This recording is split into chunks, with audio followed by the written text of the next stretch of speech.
नमस्कार, स्वागत है आपका डीबी लाइव ब्रेकिंग में। मैं हूं समीर आत्मज मिश्रा और मेरे साथ हैं Amalendu Upadhyay.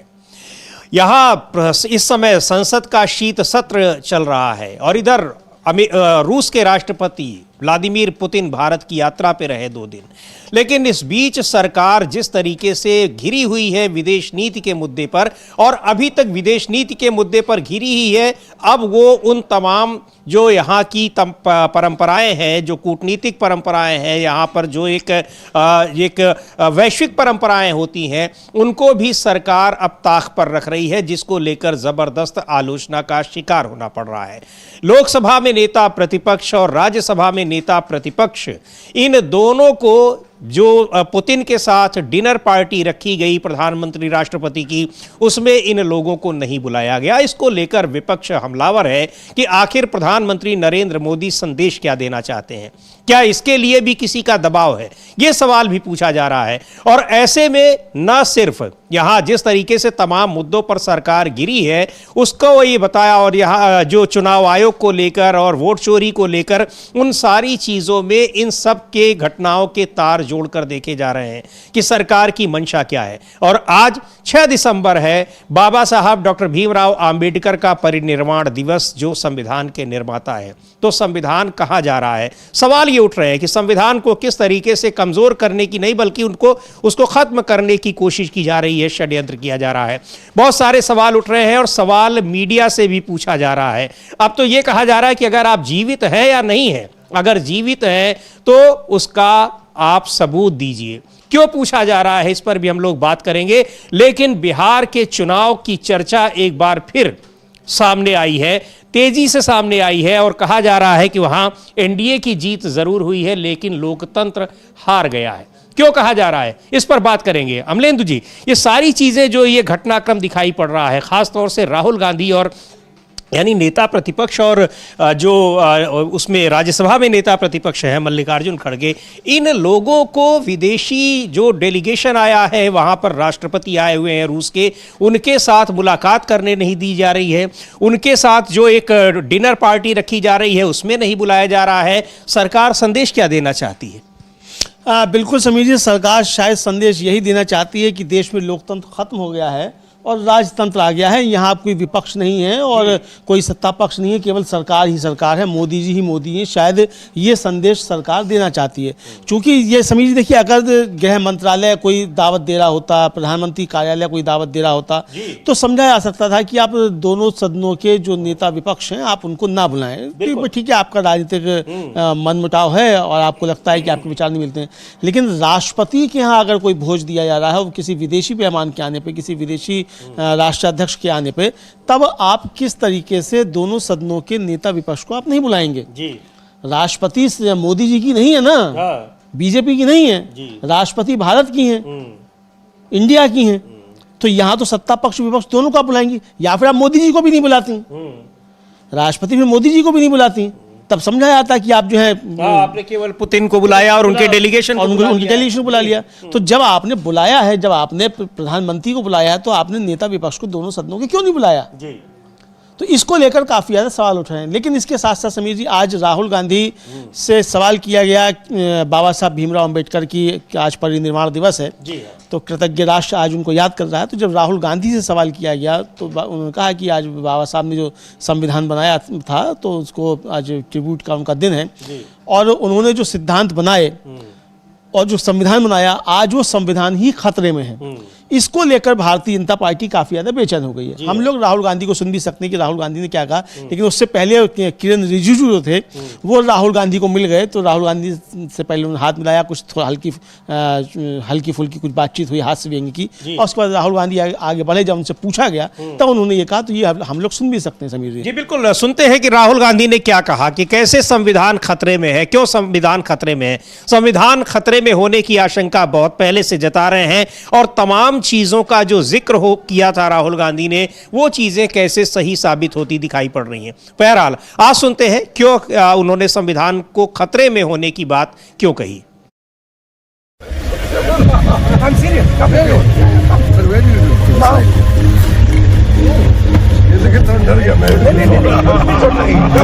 It's interesting, sir. बाबा साहब अम्बेडकर को क्या कुछ कहना चाहेंगे सर?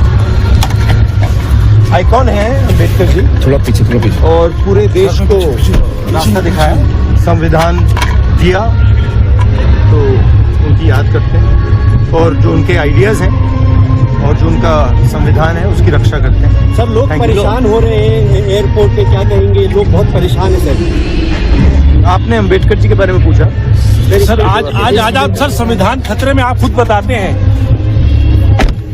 खतरे में है, और आज बाबा साहब का ही संविधान खतरे में है, उसके लिए आप बाबा साहब का संविधान, मगर हिंदुस्तान का हर नागरिक का संविधान खतरे में है और उसकी रक्षा हम करते हैं और देश के नागरिक भी करते हैं। Thank you. तो खतरे में है संविधान, लेकिन देश के नागरिकों को ही उसकी रक्षा करनी है, उनका दायित्व है, ये कह रहे हैं राहुल गांधी। और संविधान में खतरे की बात क्यों की जा रही है? संविधान में खतरे की बात इसलिए की जा रही है क्योंकि संवैधानिक प्रावधानों और संवैधानिक परंपराओं का किस तरीके से इन सारी चीज़ों की धज्जियां उड़ाई जा रही हैं, ये सवाल आ रहे हैं। संवैधानिक संस्थाएं ही किस तरह से संविधान की धज्जियां उड़ा रही हैं। चुनाव आयोग संविधान की धज्जियां उड़ा रहा है, वो मामला सुप्रीम कोर्ट में अभी चल रहा है कि कैसे वो संसद की शक्तियों को ले रहा है, संसद की शक्तियों का उपभोग खुद कर रहा है।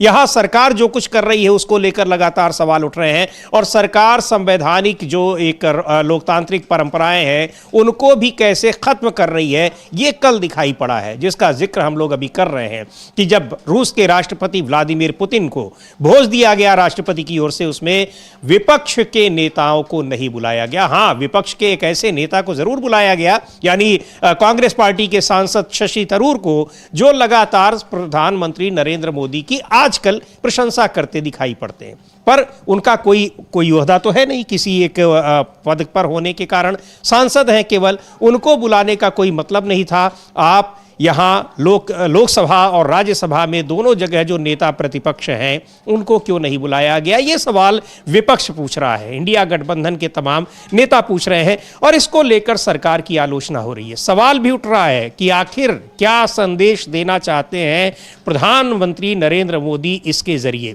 क्या वो एक बार फिर अब बताने की कोशिश कर रहे हैं कि 240 सीटें जीतने के बाद उन्होंने संविधान के सामने झुकना शुरू कर दिया था और मेरी की जगह अपनी शब्द का इस्तेमाल शुरू कर दिया था, लेकिन अब एक बार फिर वो उसी रॉ में लौट आए हैं, या फिर उन मंसूबों की ओर आगे बढ़ते दिखाई पड़ रहे हैं जो 400 पार होने के बाद उन्होंने पाल रखे थे? ये पूछ रहा है विपक्ष। हाँ बिल्कुल समीर जी, ये विपक्ष पूछ रहा है और इस पर काफ़ी ज़्यादा सवाल उठ रहे हैं, और सवाल शशि थरूर पर भी उठ रहे हैं।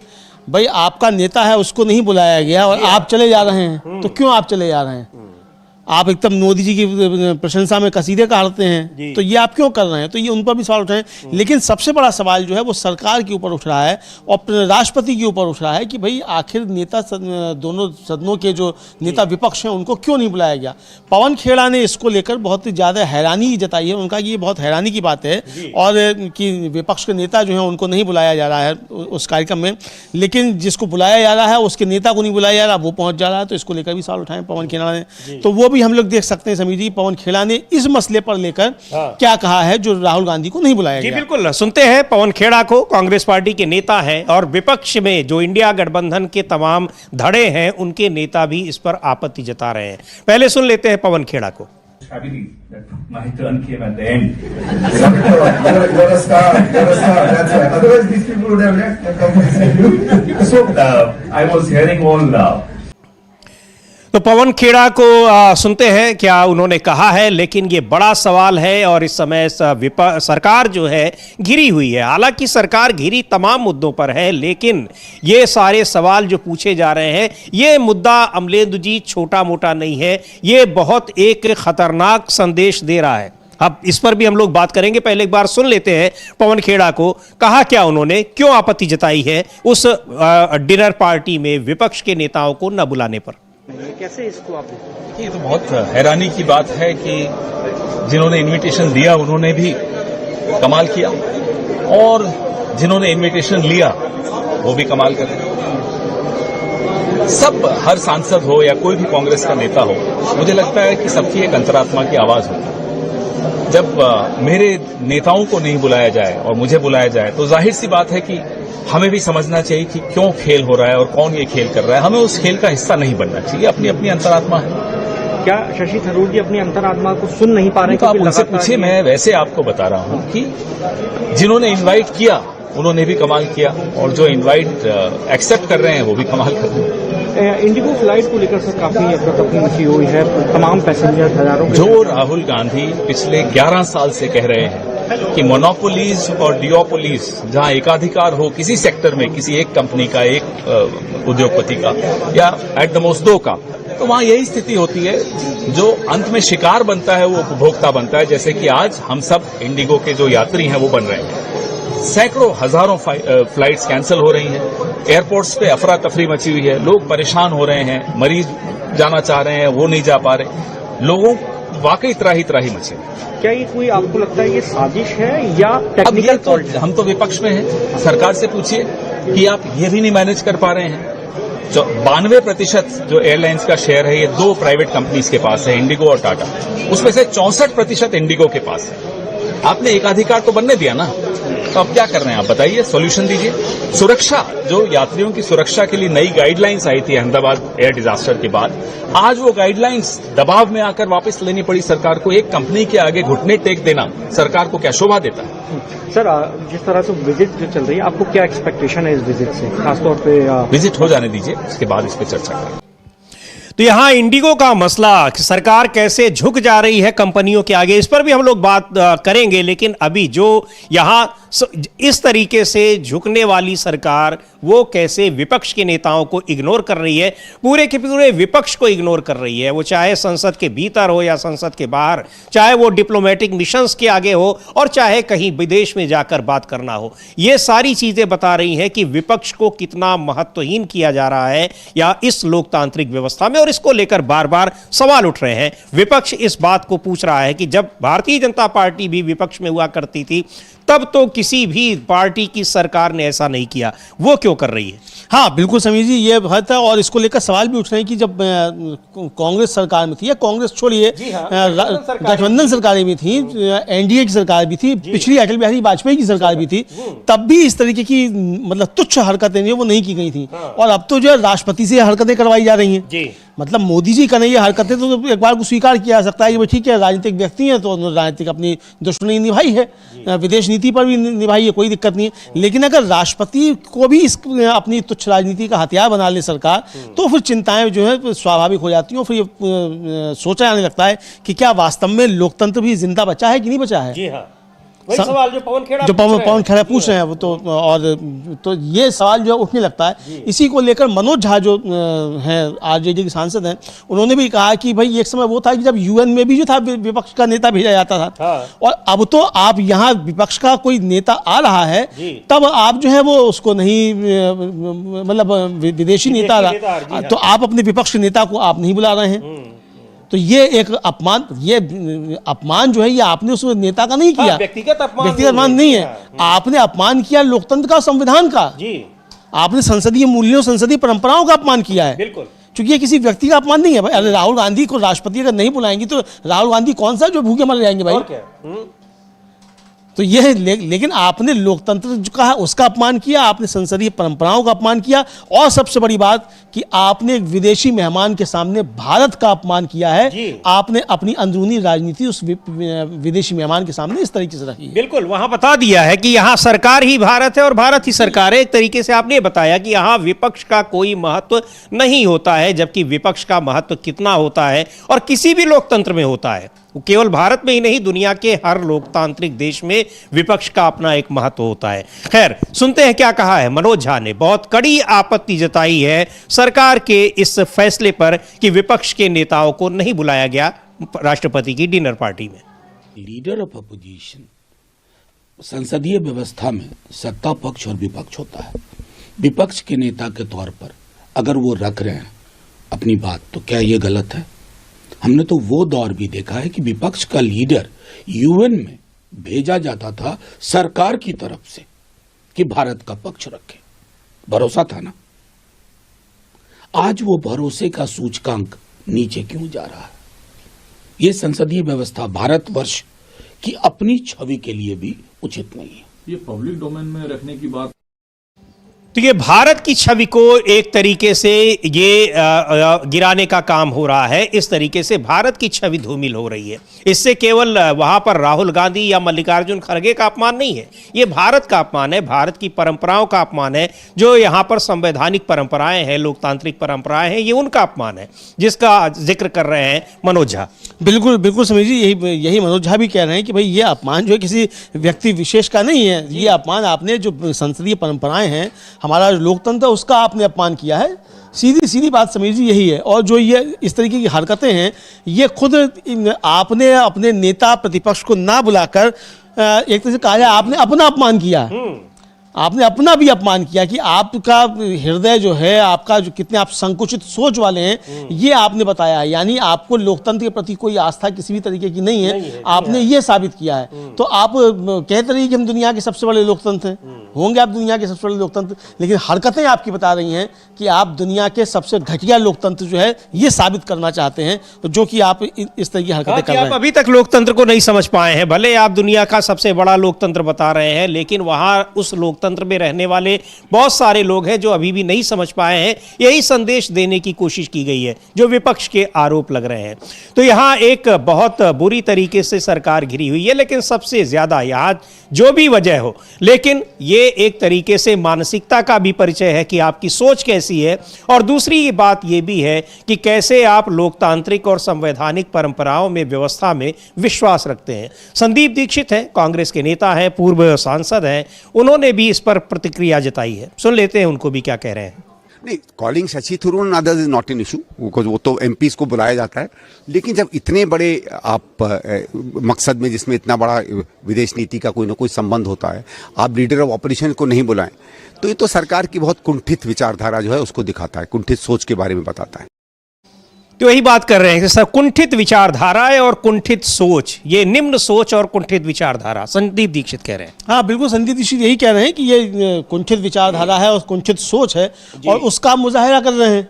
आप अपनी कुंठित सोच जो है उसका बता रहे हैं कि ये आपकी कुंठित सोच है और कितने शुद्ध आप व्यक्तित्व हैं, ये आप बता रहे हैं। तो ये एक तरीके से सॉरी जी, तो ये जो हरकतें हैं समीर जी, असल में ये भारत का अपमान है। क्योंकि ये आप जिस तरीके से कर रहे हैं, तो ये दुनिया को आप बताना चाहते हैं कि भारत के अंदर चल क्या रहा है। अरे आप भी जब जाते हैं विदेश कहीं, तो आपकी मुलाकात वहाँ के नेता विरोधियों दल से होती है जी।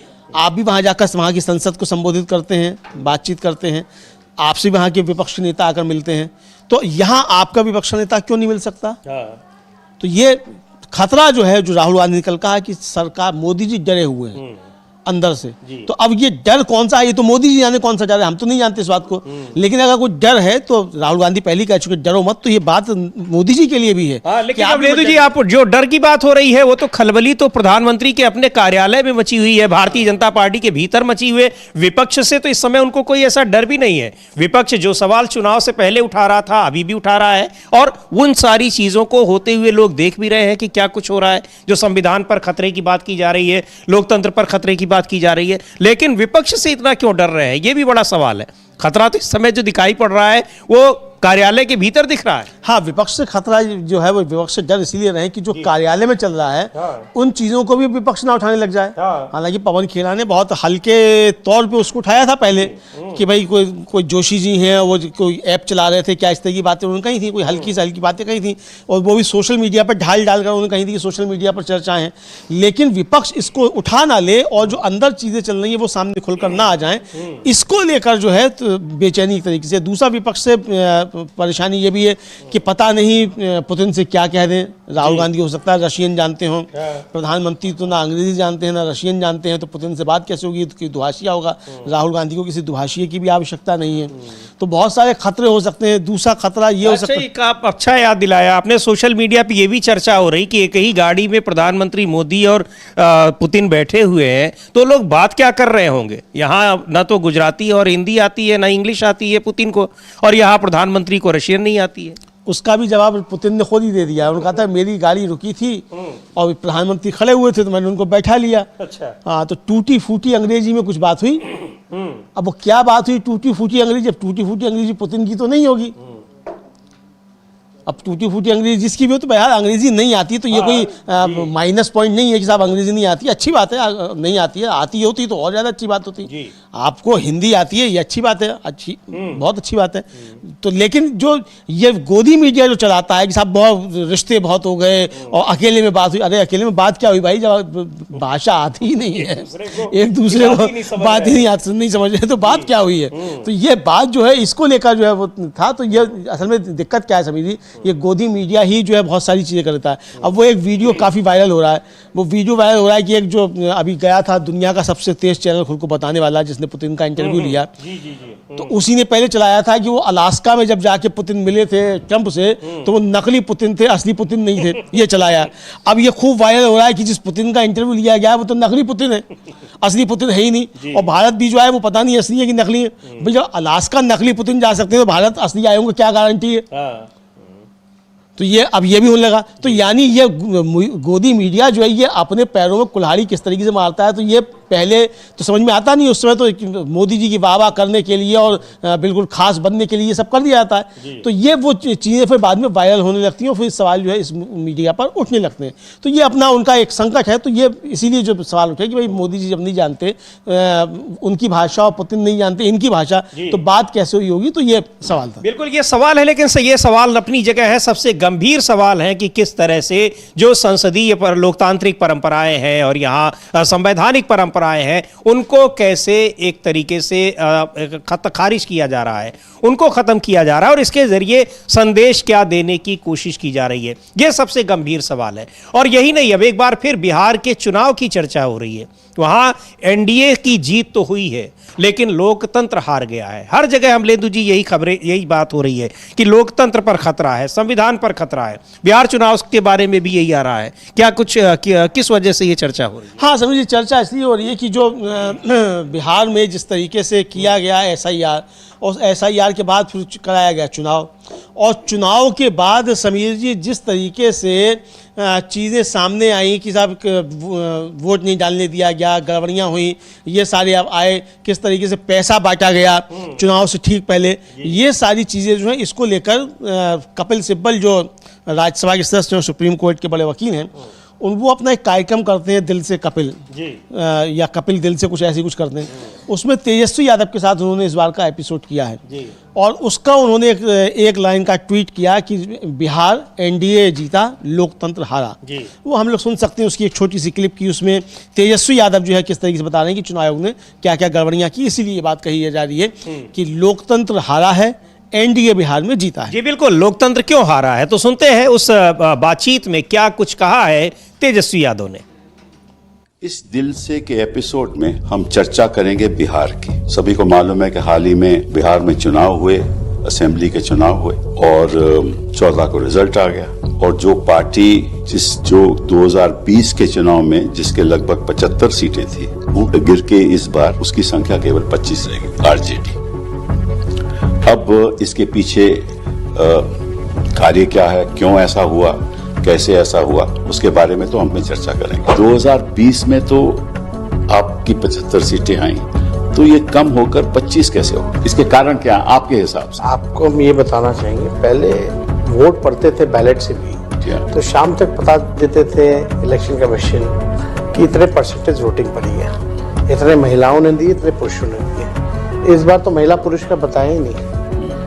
और उस दिन 2 दिन तक तो इन लोगों ने वोटिंग ही परसेंटेजेस नहीं बताया कि कितने वोट पड़े हैं एक्चुअली में। मेरे को प्रेस कॉन्फ्रेंस करना पड़ा, फिर भी बेशर्मी इतनी कि जो दूसरा फेज का चुनाव खत्म हुआ उसके साथ इन लोगों ने इकट्ठे दिया। तो ये छुपाने वाली बात मेरे को पची नहीं। अब हमको ये लगता है कि ये वोट बढ़ाने की जो एक बड़ी साजिश है, वोट बढ़ाना ये मतलब मशीन बढ़ाओ।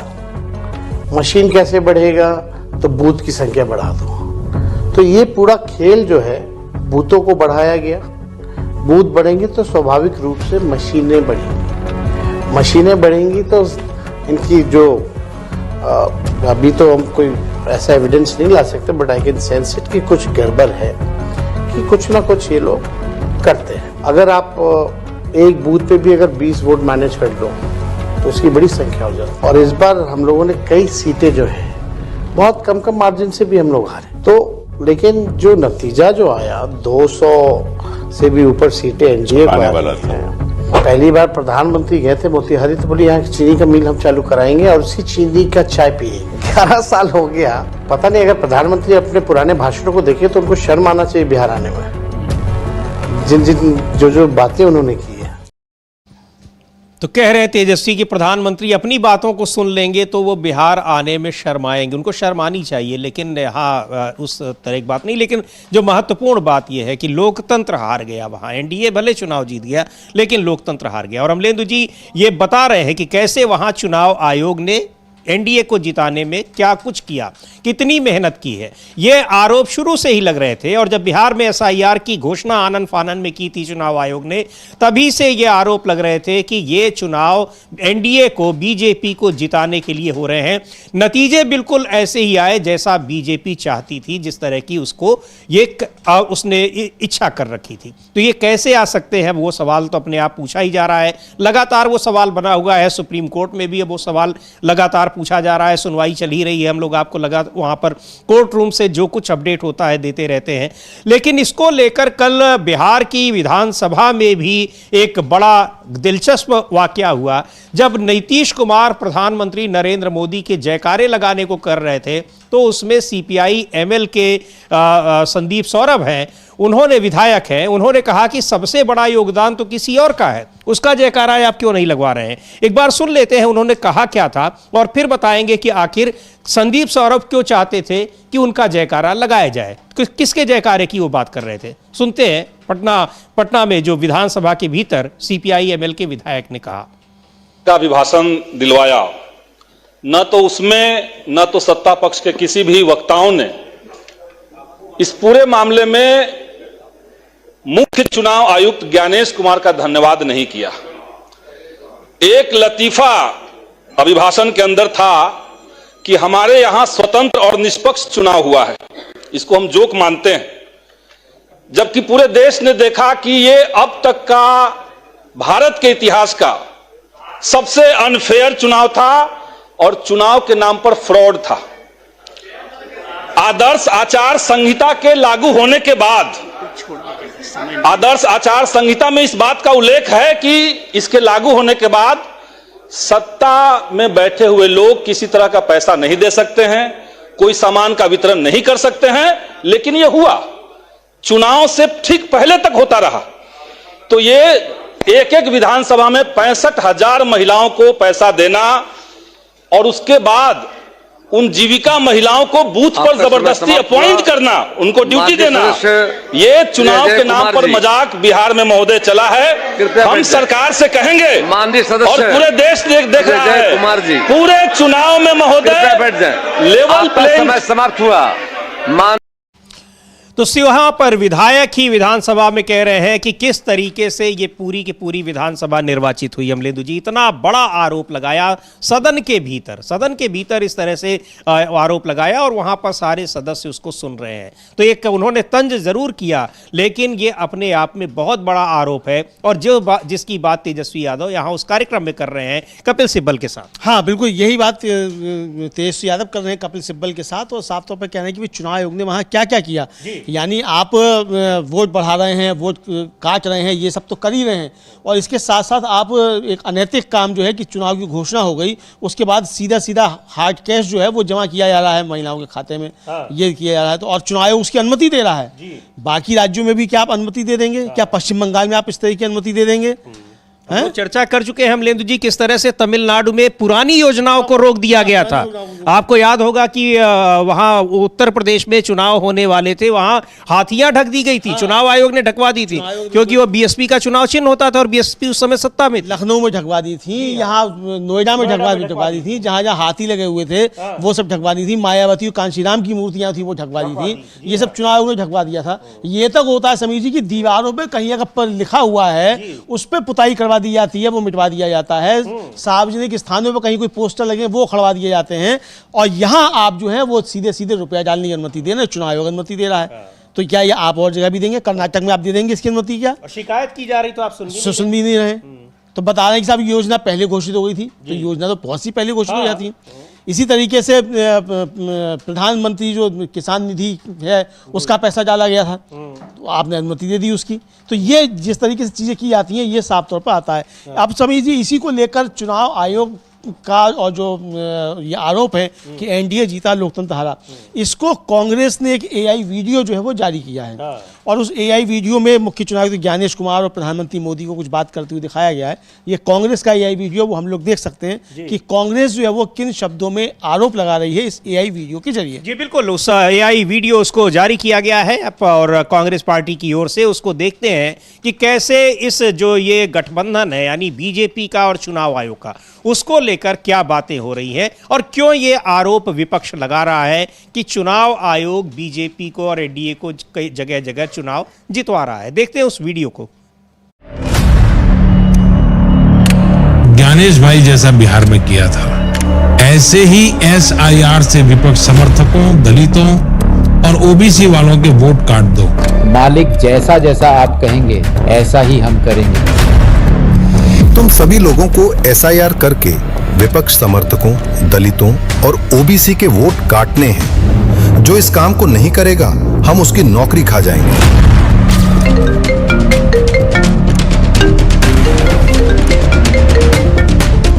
सर, गड़बड़ हो गई है। ये गोंडा के बीएलओ विपिन यादव ने परेशान होकर आत्महत्या कर ली है। टीवी खोलकर देखिए जल्दी। हमसे एक दिन पहले शाम को बात हुई थी, तो उन्होंने बोला कि एसडीएम और लेखपाल और बीडीओ ये तीनों मिलकर के उनको बुला करके दबाव डाल रहे हैं उनके ऊपर कि ओबीसी का वोट काटे और बाकी जो है और वोट बढ़ाए। एसडीएम, बीडीओ, लेखपाल और सबका यही दबाव था। सारी चोरी पकड़ी जा रही है। मोदी जी, अब तुम्हारा और हमारा खेल तो खत्म। तो ये वीडियो है और उसमें जो घटनाएं दिखाई गई हैं, वहाँ पर गोंडा की बात जो कही गई है वो सारी सही चीज़ें हैं, सही तथ्य हैं। अब इनके बीच का कन्वर्सेशन, अब ये कांग्रेस पार्टी की अपनी कल्पनाशीलता है, लेकिन क्या कुछ हो रहा है धरातल पर वो दिखाई पड़ रहा है और विपक्ष वही बात कर रहा है। वो चाहे तेजस्वी यादव हो, चाहे राहुल गांधी हो, चाहे मल्लिकार्जुन खड़गे हो, चाहे अखिलेश यादव हो, लगातार इसी बात की चर्चा हो रही है। और एसआईआर के नाम पर बिहार में क्या कुछ हुआ और 12 अन्य राज्यों में भी चुनाव आयोग क्या कुछ करने जा रहा है, ये सारी चीजें लगातार सामने आ रही हैं और इसीलिए मामला सुप्रीम कोर्ट में भी है। इसको लेकर अखिलेश यादव ने भी, समाजवादी पार्टी के अध्यक्ष हैं, पूर्व मुख्यमंत्री हैं उत्तर प्रदेश के, वो भी बार बार सवाल उठा रहे हैं कि एसआईआर के जरिए दलितों, पिछड़ों और अल्पसंख्यकों के वोट काटने की साजिश की जा रही है और क्या कुछ खेल हो रहा है, कैसे ये सारी चीजें हो रही हैं, वो उन्होंने बताया है। सुनते हैं अखिलेश यादव को क्या कह रहे हैं।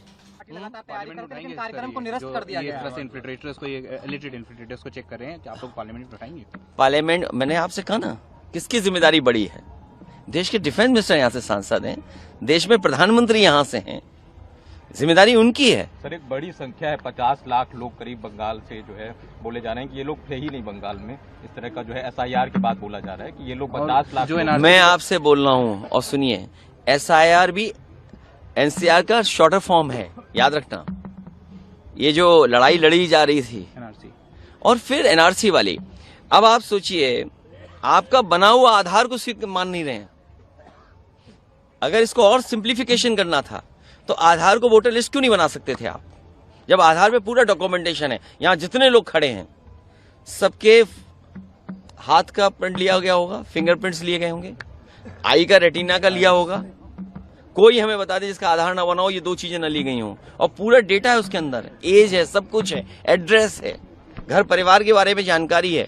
बैंक अकाउंट खोलते हो आधार चाहिए, रजिस्ट्री करानी आधार चाहिए आपको, मेडिकल की कोई सुविधा चाहिए आधार चाहिए, ड्राइविंग लाइसेंस आधार, पासपोर्ट आधार। जब सब आधार से जुड़ा हुआ है तो आप वोटर लिस्ट को क्यों नहीं जोड़ रहे हैं आप? क्योंकि आपको जनता को परेशान करना है, जनता को तकलीफ देनी है, दुख देना है। भ्रष्टाचार खत्म हो गया नोटबंदी से? क्या जीएसटी से के कारोबार बढ़ गया? और कुंभ कैसे भूल जाओगे आप, जहां सरकार ने कहा 100 करोड़ लोग आएंगे, जाने गई, और उसके बाद और पता लगा कि जाने चली गई। कितने लोगों की जान गई? ये सरकार जो जिन श्रद्धालुओं की जान गई हो उस पर झूठ बोल सकती हो। जो सरकार महाकुंभ में जिन श्रद्धालुओं की, हमारे सनातनी श्रद्धालुओं की जान गई हो, उस पर झूठ बोल सकते हैं। वो कोई भी झूठ बोल सकते हैं घुसपैठियों पर। तो क्या कुछ हो रहा है, घुसपैठियों के बारे में क्या बातें हो रही हैं, और दूसरे SIR कैसे किया जा रहा है इसको लेकर, और लोगों को परेशान किया जा रहा है, ना सिर्फ वहां पर जो उस काम में लगे हुए लोग हैं बल्कि आम लोगों को भी उसके नाम पर, SIR के नाम पर परेशान किया जा रहा है। लेकिन जो सबसे बड़ी जो आशंका है, सबसे बड़ा जो खतरा है, डर है, वो ये है कि इसके जरिए बड़ी संख्या में लोगों को वोटर लिस्ट से बाहर किया जा रहा है। हाँ, बड़ी संख्या में वोटर लिस्ट से बाहर किया जा रहा है, और एक तरह से कहा जाए कि जिन पे शक है कि ये मोदी जी के या बीजेपी के मतदाता नहीं हैं, उनको वोटर लिस्ट से हटाया जा रहा है। सीधी सीधी बात विपक्ष का कहना ये है। राहुल गांधी से लेकर और अखिलेश यादव तक सब जो है यही आरोप लगा रहे हैं, और इसी तरीके के आरोप तेजस्वी यादव भी लगा रहे हैं कपिल सिब्बल के साथ बातचीत में। समीर जी, ये है। तो अब इस पर कोई सफाई जो है वो चुनाव आयोग की इसी तरीके की नहीं है। चुनाव आयोग का कहना यह कि निष्पक्ष हो रहा है बिल्कुल, और इतने बड़ी संख्या में, तो सुप्रीम कोर्ट में कहा जा रहा है कि एक भी व्यक्ति ने जो था वो हमारे खिलाफ शिकायत नहीं की, जबकि जिंदा मतलब जो मरे हुए लोग थे वो सुप्रीम कोर्ट में पहुंच गए जिंदा होकर। सामने पेश किया गया। और हमारे CGI भी कह रहे हैं कि हमको बिहार में कोई ऐसा नहीं मिला कि जिसने कहा कि हमारा वोट काट दिया गया। तो भाई ये 65 लाख लोगों में से अगर कोई भी नहीं मिला तो CGI साहब जो है वो भी फिर सही कह रहे होंगे, फिर गलत थोड़ी ना कह रहे होंगे। CGI की कुर्सी पर बैठकर कैसे कह सकता, अब मानना का नोटिस आ जाएगा अगर हमने कह दिया गलत कह रहे हैं। तो उनको नहीं मिला होगा, कोई हो सकता है, लेकिन लोग तो आरोप लगा रहे हैं। मिला तो इनको भी क्या कहते हैं, मुख्य चुनाव आयुक्त को भी अमलेंदु जी, ज्ञानेश कुमार से जब TMC का प्रतिनिधिमंडल मिलने गया उसके बाद उन्होंने कहा कि BLOs की जान जा रही है, लोग अपनी जान दे रहे हैं। उन्होंने कहा कि हमको तो कुछ पता ही नहीं है, और फिर उल्टा वहीं की सरकार से कह रहे हैं कि भाई इनकी रक्षा करो। अरे भाई यूपी अफसरों की रक्षा करो, उनके BLO को तनाव मत दो। तो BLO में तो मतलब बंगाल में तो 4 BLO की जान गई थी, यूपी में 10 की गई थी। तो यूपी सरकार को क्यों नहीं भेजा, यहाँ भी कहो। और जिस समय नोटिस भेजेगा ठीक उसी समय मेरठ का एक वो आ गया कि किस तरीके से उसने जान दे दी अपनी, रो के वीडियो बनाया सर्वेश सिंह मुरादाबाद का।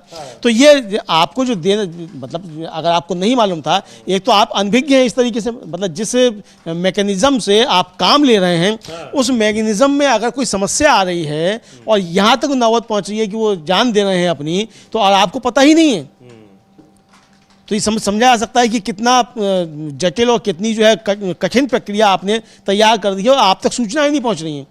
तो आपका बने रहना बेकार है अगर आपको अपने सिस्टम की सूचनाएं नहीं मिल रही हैं कि 4 लोगों की जान भी चली गई है। तो ये समीर जी जो विपक्ष आरोप लगा रहा है, तो उन विपक्ष को चुनाव आयोग जो है वो कहीं ना कहीं सच साबित करता हुआ ही नजर आता है। अपने बचाव में जो तर्क देता भी है चुनाव आयोग, उन तर्कों से भी यही मालूम पड़ता है कि शायद वो विपक्ष के आरोपों को स्वीकार कर रहा है। जी बिल्कुल, लेकिन ये विपक्ष इस मुद्दे को सड़क से लेकर संसद तक और सुप्रीम कोर्ट तक लड़ रहा है, लगातार इस मुद्दे को उठा रहा है। और अब आपको हम पहले बता भी चुके हैं कि 14 दिसंबर को, आने वाले 14 दिसंबर को कांग्रेस पार्टी एक बड़ा विरोध प्रदर्शन करने जा रही है। उसको लेकर हरियाणा के पूर्व मुख्यमंत्री है भूपेंद्र सिंह हुड्डा, उन्होंने कुछ कहा है, बताया है कि किस तरीके से अब चुनाव आयोग के खिलाफ जो कुछ SIR के जरिए हो रहा है, वोट चोरी जिस तरह से की जा रही है, उसके खिलाफ कैसे यहां पर एक बड़ा विरोध प्रदर्शन 14 दिसंबर को होगा। मीटिंग की गई है, जो रैली कर रहे हैं आप, रैली को लेकर आज मीटिंग की गई है सोनीपत में, क्या है? 14 तारीख को है, वोट कर गद्दी छोड़ राहुल जी ने कहा है, और उसमें मल्लिकार्जुन साहब, राहुल जी, प्रियंका जी, सोनिया जी और सारे वरिष्ठ नेता आएंगे। और जिस प्रकार से खुलासा किया है राहुल गांधी जी ने, वो और भी बहुत सारी बात आपको पता लगेगी 14 तारीख। सर बीजेपी कह रही है कि कांग्रेस जनता को गुमराह करने का काम कर रही है। कर रही है, जो तो सुन दिखाए। हमारे सोनीपत जिले में राई में कितने महिला की 22 वोट नहीं है, गलत थोड़े। इलेक्शन कमीशन कह रहे हैं हम, वो नहीं है, फेयर नहीं है। अगर वो है तो जवाब दे बातों का। अब हरियाणा में 3 बार 5 तारीख को कुछ वोट परसेंटेज, 6 को कुछ, 7 को कुछ, जबकि आज तक 5 नतीजे देखो आप हरियाणा के। हरियाणा में उसी की सरकार बनी है जो पोस्टल बैलेट में जीता है, 75 में कांग्रेस जीती है। बीजेपी बात कह रही है कि जहाँ पर कांग्रेस जीतती है वहाँ पर वोट चोरी नहीं होती, जहाँ पर हार जाती तो वोट चोरी का।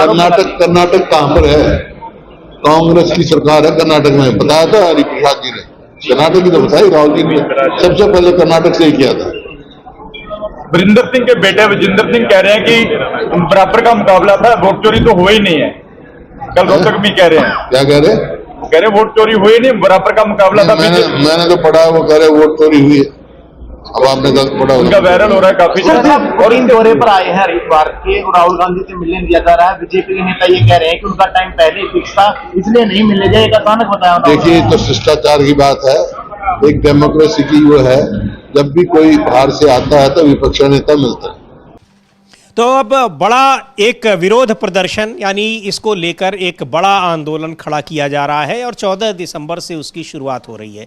हालांकि उसके पहले भी कई जगह प्रदर्शन हो चुके हैं एसआईआर को लेकर और वोट चोरी के जो तमाम खुलासे राहुल गांधी ने किए हैं उसको लेकर। वही बात कह भी रहे थे भूपेंद्र सिंह हुड्डा की, खुलासा सबसे पहले वहां किया गया है जहां कांग्रेस पार्टी की सरकार है, और चूंकि वहां इसलिए हो पाया है कि वहां पर सिस्टम के जरिए बहुत सारी सूचनाएं मिल गई। यहां यह भी आरोप लग रहे हैं कि चुनाव आयोग तमाम सूचनाएं दे भी नहीं रहा है, उसके पास बड़ी मशक्कत करनी पड़ रही है और वो सूचनाएं नहीं दे रहा है। उसके चाहे आरटीआई लगाइए आप चाहे व्यक्तिगत रूप से मांगिए, वो सूचनाएं बहुत सारी नहीं मिल रही हैं जिससे वोट चोरी का खुलासा हो। बावजूद इसके तमाम जगहों पर वोट चोरी के बहुत सारे उदाहरण, बहुत सारे जो प्रमाण हैं वो लेकर आए हैं राहुल गांधी, और उनका कहना है कि अभी ऐसे बहुत सारे प्रमाण अभी बाकी हैं तमाम सीटों पर, खासकर लोकसभा चुनाव के दौरान। हाँ बिल्कुल समीर जी, लोकसभा चुनाव के दौरान जो बहुत सारी अभी आने बाकी हैं और कर्नाटक में करके दिखा दिया गया, और हरियाणा की बातें भी हैं वो भी सामने आएंगी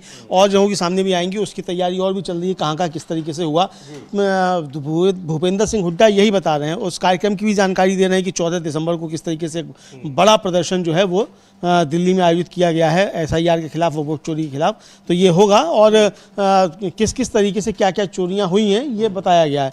और आप देखिए कितना मतलब शातिराना ढंग से सवाल पूछा गया कि वो विजेंद्र सिंह जो है वो कह रहे हैं कि नहीं हुई है वोट चोरी, जबकि विजेंद्र सिंह उसके खिलाफ यात्रा निकाल रहे हैं, है ना, और पूछा गया कि वो कह रहे हैं कि नहीं हो रही है, तो उसी का जवाब कि मैंने तो यही पढ़ा है, अब आपने कहीं और पढ़ा। हाँ, तो यही मतलब आप देखिए कि किस तरीके से, ताकि हुड्डा जो है उनके मुंह से कुछ विजेंद्र सिंह के खिलाफ निकले। तो ये शातिर चालें जो है जिस तरीके से मीडिया कर्मियों के जरिए की जाती है वो भी इस बाइट में सामने निकलकर समीर जी आ गई।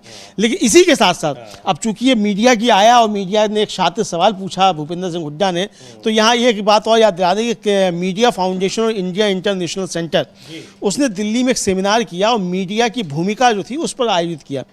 उसमें कांग्रेस के प्रवक्ता पवन खेड़ा जो है वो मौजूद थे और उनकी एक बाइट जो है उसमें मतलब उन्होंने जो कहा वो बहुत ज़्यादा वायरल हो रहा है। उन्होंने कहा कि भाई मीडिया को जिंदा होने का सबूत देना चाहिए, अगर आप जिंदा हैं तो बताइए, आपकी तो सवाल पूछने की क्षमता जो है वो भी मर गई है, तो आप अगर जिंदा हैं तो आप जिंदा होने का सबूत दीजिए, ये पवन खेड़ा ने कहा। तो इसको काफ़ी ज़्यादा उसकी चर्चा हो रही है, हम लोग सुन भी सकते हैं पवन खेड़ा ने आखिर कहा क्या था। हालांकि उनकी थोड़ी हिंदी अंग्रेजी मिश्रित वो है वक्तव्य है, लेकिन उसको सुना जा बिल्कुल सुनते हैं क्यों कहा पवन खेड़ा ने कि मीडिया को भी अगर वो जिंदा है तो उसका सबूत देना चाहिए, किस तरीके से देना चाहिए, सुनते हैं पवन खेड़ा को। Tragedy that my turn came at the end. You're a star. That's right. Otherwise, these people would have left and come and see you. So I was hearing all our guest speakers here. Rajdeep जी ने तो सारा blame ही जनता पर डाल दिया, बड़ा अच्छा लगा मुझे। नहीं जनता नहीं, पॉलिटिकल पार्टी, जनता, मीडिया के अलावा सब पर डाला। पूर्णिमा जी says that we are alive. Give us some evidence that you are alive. सबूत तो दीजिए जिंदा रहने का साहब, अपना डर तो जिंदा रखिए, आपका तो डर भी मर चुका है, तो आप कहां जिंदा है? हमें तो नहीं दिखते आप जिंदा, माफ कीजिएगा। Whether you died out of unemployment or you committed suicide, I don't know, but you are dead. It's a fact. Please face it. And we are grieving the death of media here. And the opposition, I am sorry, has been widowed. हम तो वैधव्य झेल रहे हैं, आप बैठी हैं तो हिंदी भी थोड़ा बोल दूं। बिना मीडिया के ऑपोजिशन की हालत जो होती है वो अब हो रही है, आपको दिख रहा। चलिए भूल जाइए ऑपोजिशन को, forget us. Think of the democracy, think of your future, think of the generations which are yet to come. We have destroyed everything and I am sorry you can not exonerate yourself, Rajdeep, not Rajdeep per se but the media. आप सुबह से शाम तक एक माहौल बनाते हैं और सारे हमले विपक्ष पर करते हैं, फिर कहते हैं देखो देखो विपक्ष मर गया। अरे मारा तो आप ही ने है, हमको आप कवरेज नहीं देते। मैं रोज कुछ ना कुछ बोलने की आदत है तो बोलता रहता हूं। ये कहते हैं बीस्ट इन द जंगल, भाई the only beast in the jungle for the last 11 years has been a हिरन, whatever his name is. तो एक मायावी हिरन घूम रहा है साहब प्राइम मिनिस्टर ऑफिस, वो इन सबको सुबह मैंने सुना एक कॉन्फ्रेंस कॉल होती है, उसमें 12 लोग हैं, राजदीप उनमें नहीं है। Thank you very much, thank you very much. तो 12 लोगों की एक कॉन्फ्रेंस कॉल में ये मायावी हिरन इंस्ट्रक्शंस देते हैं, ये रोज सुबह होता है। तो आप please also face the elephant और द हिरन in the room. That's the problem we are facing. आप लोगों ने अपने आप को सरेंडर कर दिया, अब क्यों रो रहे हैं आप लोग? और आप अकेले नहीं सरेंडर हुए, हम सबको भी नुकसान हो रहा है, पूरे देश को नुकसान हो रहा है। कोई सवाल ज्ञानेश गुप्ता से नहीं पूछता, कोई नहीं पूछता 10,000 क्यों जा रहे हैं, क्यों नहीं पूछते आप लोग? हम बड़ी बड़ी प्रेस कॉन्फ्रेंस, हमें लगता है हम बहुत बड़ी प्रेस कॉन्फ्रेंसेस कर रहे हैं, बड़े खुलासे कर रहे हैं। No Pawan, you to do more. अभी व्हाट मोर बताइए ना, क्या कितनी डिबेट्स आपने की हिरन जोशी पर बताइए? एक प्रिंट ने, मैं तो नाम लेता हूं, शेखर गुप्ता ने छापा, कुछ घंटों में उड़ा दिया। क्यों, क्या हो रहा है? So please. तो ये बहुत एक गंभीर बात कह रहे हैं, गंभीर मसला है। हालांकि वो थोड़ा अंदाज थोड़ा हल्का फुल्का ज़रूर है, लेकिन जो बात कर रहे हैं ये कितना गंभीर है कि यहाँ मीडिया की जो भूमिका होनी चाहिए, मीडिया उस भूमिका को कहाँ निभा रहा है। निभाना तो छोड़ दीजिए, अब कहाँ तक चला गया है ये वो जिक्र कर रहे हैं, और मीडिया कर्मी तमाम बैठे हुए हैं। और ये एक बार बार वो कह रहे हैं मायावी हिरन, ये किसका जिक्र कर रहे हैं अमलेंदु जी? हाँ, अब ये मायावी हिरन पता नहीं किसका जिक्र कर रहे हैं, ये तो पवन खेड़ा जानेंगे किसका जिक्र कर रहे हैं, लेकिन वो मायावी हिरन बहुत काम की चीज़ लग रहा है। लेकिन वो पवन खेड़ा एक पहले प्रेस कॉन्फ्रेंस में अपने एक बता चुके हैं कि ये कौन है। ये हिरेन जोशी नाम के सज्जन है प्रधानमंत्री कार्यालय में, जिनकी खबर आई थी कि उन्होंने इस्तीफा दे दिया। बाद में फिर उन्होंने अपने इस्तीफा, अपने बने रहने का सबूत दिया, कुछ अपने व्हाट्सएप ग्रुप्स में मैसेज भेजने शुरू कर दिए, और उसी से पीएमओ में खलबली मची हुई है और कहा जा रहा है कि अभी बहुत सारे इस्तीफे होने बाकी हैं। बहुत सारे होने बाकी हैं, बहुत सारे हो चुके हैं। जी हाँ। लॉ कमीशन के सदस्य हितेश जैन का हो चुका, प्रसार भारती के सीईओ जो थे नवनीत सहगल, उनका हो चुका, और कई इस्तीफे लाइन में लगे हुए हैं। और इधर पुतिन जब आए हैं तो मीडिया को लेकर भी बड़े बड़े समझौते हुए हैं, लेकिन उसी से ठीक एक दिन पहले प्रसार भारती के सीईओ का इस्तीफा हो जाता है। प्रसार भारती सीईओ का इस्तीफा हो जाता है ठीक उसी समय। और आप देखिए कि डीडी न्यूज़ जो है उसको इंटरव्यू नहीं होता, मिलता है, और एक निजी चैनल को मिल जाता है। तो क्या इसी से नाराज हो गए नवनीत सहगल कि सीईओ तो मुझको बनाया हुआ प्रसार भारती का और भेज दिया वहां अपने आपने दूसरे गोदी मीडिया को? क्या इससे नाराज हो गया? पता नहीं क्या है समीर जी, क्या नहीं है, लेकिन जिस मायावी हिरन की बात कर रहे हैं वो मायावी हिरन जो है वो फिर लौट के आ जाता है। तो उस मायावी हिरन की बात कर रहे हैं, वो कह रहे हैं 12 लोगों की कॉन्फ्रेंस जो है सेमिनार हॉल में, उसमें भी मायावी हिरन होगा। तो यानी इसका मतलब क्या पवन खेड़ा समझते हैं कि वहाँ से सीधा प्रसारण जो है वहाँ भी किया जा रहा था? इतनी ज़्यादा निगरानी अगर हो रही है तो बहुत गंभीर किस्म के आरोप हैं। फिर जो आखिर में उन्होंने आरोप लगाया कि द प्रिंट जो है शेखर गुप्ता का, उन्होंने छापा, उसके बाद फिर उसको उड़ा दिया। जी हाँ। तो ये आखिर क्यों हुआ? तो ये सवाल उठे। तो इसका मतलब समझिए कि जो बात होती रहती है कि मीडिया पर पहरे हैं, तो वो साबित भी हो रहा है कि मीडिया पर पहरे हैं, और ये बहुत गंभीर बात है। अगर मीडिया पर पहरे हो, मीडिया अपना काम नहीं कर रहा है समीर जी, तो निश्चित तौर पर लोकतंत्र के सामने खतरे जो है वो और ज़्यादा गंभीर हो जाते हैं। पवन खेड़ा इस बात को कह रहे हैं। हालांकि एक चीज़ और भी है, मीडिया पर पहरा होना अलग चीज़ है, लेकिन उससे भी बड़ी गंभीर बात है कि जो सरकार डिक्टेट करे मीडिया वही दिखाए। पवन खेड़ा ये बात कह रहे हैं, और ये जिन मायावी हिरन का नाम ले रहे हैं उनकी सबसे बड़ी भूमिका इसमें है। वो कह भी रहे हैं कि व्हाट्सएप ग्रुप बना हुआ है जिसमें कुछ लोग हैं। हाँ बिल्कुल, उसमें कुछ लोग हैं और तमाम टीवी चैनलों के संपादक हैं उसमें, जिनको सुबह सुबह मैसेज आता है कि आज जो है आज यही करना है, तो वो सब किया जाता है। पूरे टीवी चैनल दिन भर वही चलाते हैं। अब आम आदमी इसको नहीं समझ पाता कि जो टीवी चैनलों पे जो बहस चल रही है और जो जूतम तैयार हो रही है, तो ये कहाँ से आदेश आया है। अच्छा आप देखिए कि हेडिंग भी लगभग सबके एक जैसे होते हैं, कंटेंट भी लगभग एक जैसा होता है, और विशेषज्ञ लगभग एक जैसे होते हैं। बस वो टाइम बदल जाता है, 4 बजे एक जगह है, 5 बजे एक जगह है, 6 बजे एक जगह है, 7 बजे दूसरी जगह है।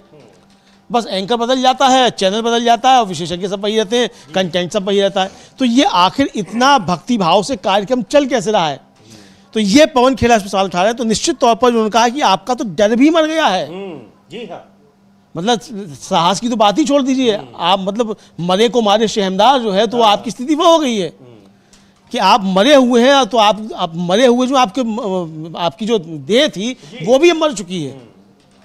तो ये सवाल है। तो मीडिया को इस पर निश्चित तौर पर समीर जी आत्ममंथन करना पड़ेगा, चिंतन करना पड़ेगा। लेकिन सवाल ये कि मीडिया बचा हो तब ना चिंतन करें। जी हाँ, बिल्कुल। वो सवाल कह तो रहे ये हैं कि आप किस पर बहस करते हैं आप, और लेकिन ये सही बात है कि हाँ, बहस किस पर होती है, खबर किस पर चलाई जाती है, ये किस तरह से मीडिया कर रहा है। बहुत बड़े सवाल उठाए हैं, गंभीर आरोप लगाए हैं। तमाम मीडिया कर्मी बैठे हुए थे उस कार्यक्रम में, अमलेंदु जी, और ये वही मीडिया कर्मी हैं जिन पर वो आरोप लगा रहे थे, लेकिन उनके पास जवाब नहीं था इन सारे सवालों का। चूंकि बहुत से लोग ऐसे हैं कि बड़े पदों पर जरूर हैं, लेकिन उनकी डोर कहीं और बंधी हुई है, ये आरोप भी लगते हैं। उधर सरकार विपक्ष के साथ किस तरह से बर्ताव करती है वो दिखाई पड़ गया कि राष्ट्रपति के ने जो पुतिन के आने पर रूस के राष्ट्रपति के स्वागत में, सम्मान में जो डिनर पार्टी की, उसमें विपक्ष के नेताओं को नहीं बुलाया। लेकिन हाँ, नेता प्रतिपक्ष लोकसभा में, नेता प्रतिपक्ष राज्यसभा में, उनको तो नहीं बुलाया, लेकिन विपक्ष के चुनिंदा लोगों को बुलाया।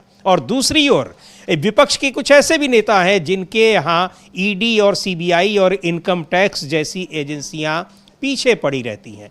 अब डीके शिव कुमार कर्नाटक के उप मुख्यमंत्री हैं। डीके शिव कुमार कर्नाटक के बड़े प्रभावी नेता हैं, कांग्रेस पार्टी के। पिछले कुछ दिनों से उनकी खबरें चली कि वो अपनी पार्टी को छोड़ रहे हैं, ऐसी खबरें बाकायदा वो बार बार खंडन करते रहे और मुख्यमंत्री के साथ आखिरकार उन्होंने लंच किया दोनों जगहों पर अब इन खबरों के बाद उनके यहाँ ईडी की छापेमारी शुरू हो गई है। क्या कुछ कहा है हम लोग वो भी सुनेंगे, लेकिन ये बता रहा है कि विपक्ष के साथ किस तरीके से तालमेल है सरकार का, वो दिखाई पड़ रहा है। हाँ, ये तालमेल भी दिखाई पड़ रहा है समीर जी। और आप देखिए कि अभी तक तो कोशिश की जा रही थी कि शायद डीके शिव कुमार वहाँ सरकार गिरा देंगे। अब जब सरकार डीके शिव कुमार ने नहीं गिराई और सामने आ गए दोनों साथ साथ, सिद्धारमैया शिव कुमार, तो ईडी पहुंच गई। अच्छा, और इसमें भी क्या है कि ईडी के पास पहले ही एफआईआर दर्ज थी, अब पुलिस ने भी एफआईआर दर्ज कर ली। भाई, जो ईडी ने पहले दर्ज की तो पुलिस कैसे दर्ज कर लेगी एफआईआर? तो बिल्कुल उसी तरह जैसे चाहे हेमंत सोरेन हो, अरविंद केजरीवाल हो, और हालिया जो है इसमें नेशनल हेराल्ड मामले में, जी हाँ, यहाँ पुलिस ने एफआईआर दर्ज कर ली। अरे भाई, एक अपराध में कैसे 20 जगह एफआईआर दर्ज हो जाएगी? भाई, कत्ल एक जगह हुआ है तो उसकी 30 जगह एफआईआर थोड़ी ना हो जाएगी। एक ही जगह रहेगी मुकदमा, तो एक ही जगह चलेगा ना। तो 30 एफआईआर, तो ये मतलब दबाव बनाने के लिए कि आप वहां सरकार गिरा दें। तो ये है, तो हम लोग सुन सकते हैं कि डीके शिव कुमार वो खुद भी हैरान है कि आखिर ईडी क्या कर रही है, छापेमारी कर रही है, क्या केस दर्ज कर रही है। सुनते हैं कर्नाटक के डिप्टी सीएम डीके शिव कुमार को। Yes, it is surprising that I never expected that, because already ED had sent me earlier and I have replied to everything. The charge sheet has been filed by the ED. Then how can this again the police can once again register this very big question, the legal question? We will question in the court of law. तो पूछ रहे हैं कि आखिर यहाँ ये कौन सा कानून है, लेकिन यही सवाल तो पूछा जाता है। और ये मामला जाते जाते जब हाई कोर्ट और सुप्रीम कोर्ट तक पहुँचता है तो इन्हीं जांच एजेंसियों को ज़बरदस्त फटकार सुनने को मिलती है वहाँ पे। हाँ, बिल्कुल, इन्हीं जांच एजेंसियों को ज़बरदस्त फटकार सुनने को मिलती है। और इसीलिए आप देखिए अब ईडी का इस्तेमाल थोड़ा कम हो गया है, लेकिन अभी भी जारी है, क्योंकि ईडी के तमाम केसेस जो हैं वो वहाँ जाकर रद्द हो रहे हैं। और यूएपीए का भी इस्तेमाल हो रहा है। अभी समझिए कल ही जो है एक मामले में सुप्रीम कोर्ट ने जमानत दी है। 2 साल से उस पर ट्रायल नहीं हो रहा था, तो देरी को देखते हुए सुप्रीम कोर्ट ने जमानत दे दी। अब दूसरी एक बेंच है, उसमें चल रहा है मामला कि 6 साल से मामला लंबित है, उसमें जमानत चाहिए। अब उसमें मांग लिया गया कि भाई अपना स्थायी पता दो। यानी सुप्रीम कोर्ट की अगर बेंच बदल जाती है तो फैसले भी बदल जाते हैं। तो कानून तो एक ही है ना, तो फिर अब इस पर भी सवाल उठने शुरू हो जाते हैं। और उसमें भी बार बार यही दलील दी जा रही है, भाई यही सुप्रीम कोर्ट जो है और लोगों को जमानत दे चुका है यूएपीए में ही। तो ये अब बहुत सारे सवाल जो उठने लगे। तो यहाँ मतलब किस तरीके से राजनीतिक हथियार की तरीके से एजेंसियों का और कानूनों का उपयोग किया जाता है, ये सामने आ रहा है। जी बिल्कुल, कि इन एजेंसियों का एक अपने फायदे के लिए सरकार के एक टूल के रूप में इन एजेंसियों का इस्तेमाल हो रहा है और इसको लेकर लगातार सवाल पूछे जा रहे हैं और सरकार की जिम्मेदारी वो कहीं नहीं दिखाई पड़ रही है। यहाँ तमाम चीज़ों का निजीकरण हो रहा है, वहाँ सरकार कहाँ है ये दिखाई पड़ गया। यहाँ जब हवाई अड्डों पर लाखों यात्री परेशान हो रहे हैं, अफरा तफरी वहाँ मची हुई है, उसको लेकर भी सुप्रिया सुले एनसीपी की नेता हैं, सांसद हैं, उन्होंने कुछ कहा है और ये समस्या अब ये बता रही है सरकार उस मामले में भी घिरी हुई है कि आखिर एक कंपनी के आगे वो क्यों झुक गई। उसने अपना फैसला वापस ले लिया। जो डीजीसीए ने जारी किया था, निर्देश जारी किया था कि आपको कैसे क्रू मेंबर्स को बहुत ज़्यादा उनको ड्यूटी नहीं देनी है, उनके ड्यूटी आवर्स तय करने हैं, इन सारी चीज़ों के आगे, और लेकिन उसी फैसले को वापस ले लिया सरकार ने। उसी फैसले को वापस ले लिया और पवन खेड़ा ने भी जैसे कहा कि एक कंपनी ने जो है पूरी सरकार हिला दी। हाँ। तो यही राहुल गांधी मोनोपोली की तरफ जो है कहते रहे कि भाई मोनोपोली नहीं होनी चाहिए और ये मोनोपोली है वो समझ में आ गई। आप देखिए एक कंपनी ने तो अब समझिए ये भी हो सकता है कि ये दो कंपनियों की आपस में मिली भगत भी हो कि एक कंपनी इस तरीके से चाउस पैदा करेगी, दूसरी उसमें माल काट लेगी, तो दूसरी ने माल काट लिया। यानी हैदराबाद से दिल्ली का किराया 1 लाख रुपया, दिल्ली से मुंबई का किराया 60,000 रुपया। यहाँ तो जिंदगी निकल जाएगी समझिए 1 लाख रुपया कमाने के लिए। दिल्ली से लंदन का किराया 25-30 हज़ार। हाँ 25-30 हज़ार रुपए। तो वहाँ जाके आदमी लौट भी आएगा। तो ये जिस तरीके से हुआ और एक वायरल हो रहा है वीडियो काफ़ी ज़्यादा, फ्रांस की एक महिला जो वो चढ़ गई खिड़की पर, कह रही है मुझे अपने देश जाना है। तो ये किस तरीके की चीज़ें हो रही हैं और ये देश की बदनामी कैसे हो रही है, ये साफ तौर पर मुझे याद है समझिए 4-5 साल हो गए मैं गया अस्पताल में और उस समय एक विदेशी महिला आई हुई थी, लेकिन वो टूटी फूटी की उर्दू बोल रही थी और उसका मरीज जो था वो था और उसका जब रात को उसको बताया गया कि आपका बकाया है 80,000 रुपया, उसने वो 80,000 रुपया जमा कर दिया। सुबह बताया गया कि वो आपका मरीज जो एक्सपायर हो गया और 5 लाख रुपया उस पर निकाल दिया गया।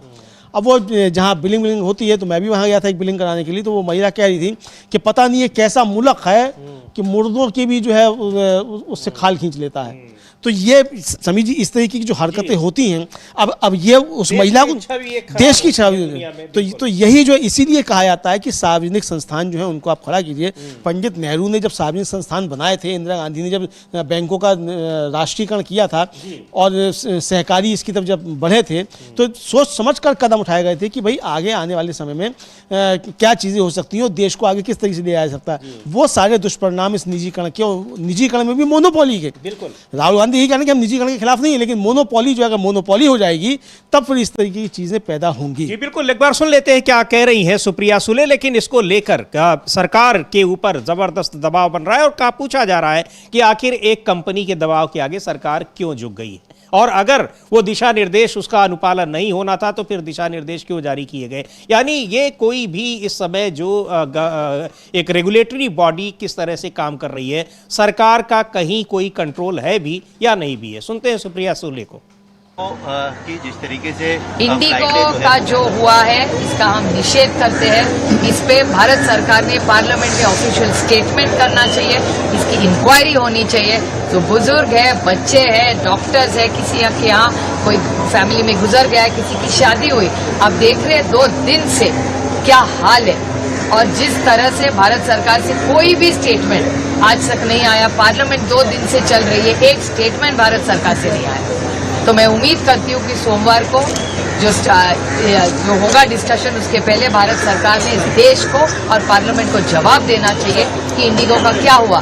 और ऐसा है कि अगर 4-5 एयरलाइंस होती तो इंडिगो का ये जो के कारण जो हाल हुआ है सबका, ये नहीं होता। So competition is good and customer is king. एक ऐसी एयरलाइन सबको जिस तरह से सबको बांध के रखा, ये किसी इकोनॉमी और देश के लिए और या बिजनेस के लिए ये अच्छा नहीं। आप जांच की मांग करेंगे सरकार से? बिल्कुल जांच तो होनी चाहिए।